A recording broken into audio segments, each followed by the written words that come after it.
एक कसाई था। जानवरों को काटना, बेचना और रुपए कमाना यही उसका धंधा था। एक बार वह अपनी दुकान बंद करके घर वापस लौट रहा था। रास्ते में उसे एक बकरी नजर आई। वह अपने झुंड से बिछड़ चुकी थी। घास चरते चरते वह अपने झुंड से थोड़ी दूर निकल चुकी थी। उस जगह पे बड़ी बड़ी और हरी हरी घास उगी थी। बकरी घास खाने में मग्न थी। उसे ख्याल भी नहीं था कि वह अपने झुंड से दूर निकल चुकी है। बकरी को देखते ही कसाई रुक गया। क्षण भर बकरी को देखने के बाद कसाई ने इधर उधर नज़र दौड़ाई। उसे उस निर्जन स्थान पे कोई लड़का, कोई लड़की, कोई औरत या कोई आदमी या कोई अन्य जानवर दिखाई नहीं दिया। कसाई समझा कि बकरी बहक चुकी है। उसने सोचा कि इस लॉकडाउन में ऐसे ही मंदी चल रही है। मंदी के चलते पैसों की कमी है और पैसों की कमी के चलते जानवरों को खरीदना मुश्किल पड़ रहा है। चलो इस बकरी से कुछ तो कमाई होगी। ऐसा सोचकर कसाई उस बकरी को लेकर अपने घर की तरफ चल दिया। घर पर ले जाकर बकरी को उसने एक जगह बांध दिया। रात को खाना खाने के बाद कसाई सोने के लिए बिस्तर पर पहुंचा। उसे नींद आ रही थी कि अचानक बकरी जोर जोर से बोलने लगी। बकरी की तीव्र आवाज़ से कसाई की आती हुई नींद भग गई। बकरी के पास कसाई पहुंचा। बकरी को सहलाकर पुचकार कर कसाई फिर बिस्तर पर पहुंचा। क्षण भर बाद कसाई जब सोने लगा तो बकरी फिर से बोलने लगी।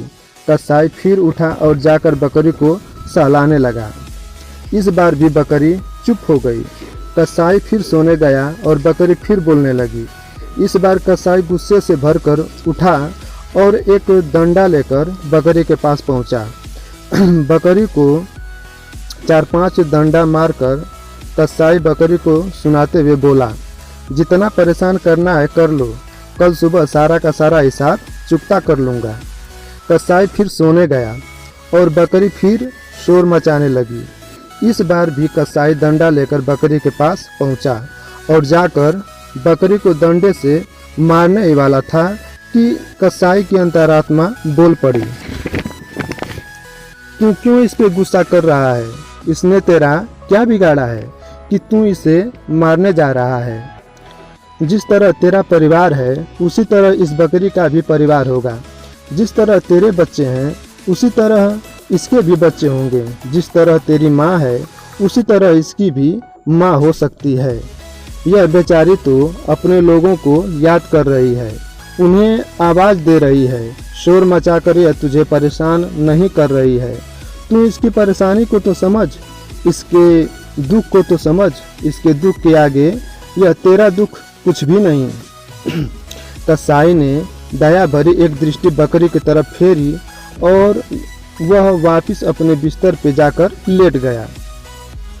जब सुबह हुई तो कसाई बकरी को काटने की तैयारी में जुट गया। सब तैयारियों के बाद कसाई ने हथियार उठाया और अपनी पत्नी से बोला, मुझे इस बकरी पे बड़ी दया आ रही है, इसे काटने का मन नहीं हो रहा है। कसाई की पत्नी ने कहा, जानवरों पे दया करोगे तो धंधा नहीं कर पाओगे, इसलिए आप दया को त्यागो और बकरी को काटो। कसाई हथियार से बकरी की गर्दन काटने ही वाला था कि तभी फिर उसकी अंतरात्मा से आवाज़ आई, अरे दुष्ट, अरे पापी, तू कब सुधरेगा?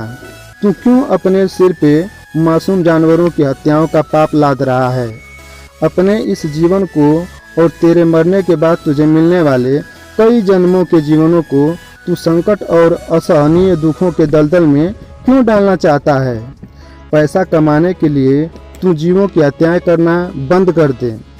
पैसा कमाने के लिए दुनिया में बहुत से धंधे हैं, तू कोई भी अच्छा सा धंधा कर ले, मगर यह धंधा छोड़ दे। इतना कुछ कहने के बाद कसाई की अंतरात्मा चुप हो गई। कसाई के हाथ से हथियार छूटकर जमीन पर गिर गया और कसाई बकरी को लेकर घर से बाहर जाने लगा। तभी उसकी पत्नी ने उसे टोका, अरे आप बकरी लेकर कहाँ जा रहे हो? कसाई कहते हुए चला गया कि जहाँ से बकरी को लाया था वहीं इसे पहुँचाने जा रहा हूँ। मुझे अब यह धंधा ही नहीं करना है। कसाई ने बकरी को ले जाकर वहीं छोड़ दिया जहां से उसे लाया था। कसाई के बंधन से छूटते ही बकरी अपने मालिक के घर की तरफ दौड़ पड़ी और जाकर अपने झुंड में शामिल हो गई। इधर कसाई अपने आप को बहुत हल्का और तरोताज़ा महसूस कर रहा था। उसके होठों पे मीठी मुस्कान थी।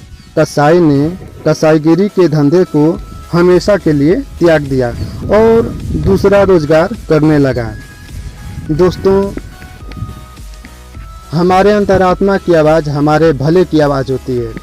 हमें अपने अंतरात्मा की बात को सुनना चाहिए, उस पर अमल करना चाहिए। अंतरात्मा द्वारा दिखाए हुए मार्ग पे चलने की कोशिश करनी चाहिए। तो फिर मिलते हैं दोस्तों किसी और नई कहानी के साथ। तब तक के लिए बाय, टेक केयर, खुश रहिए।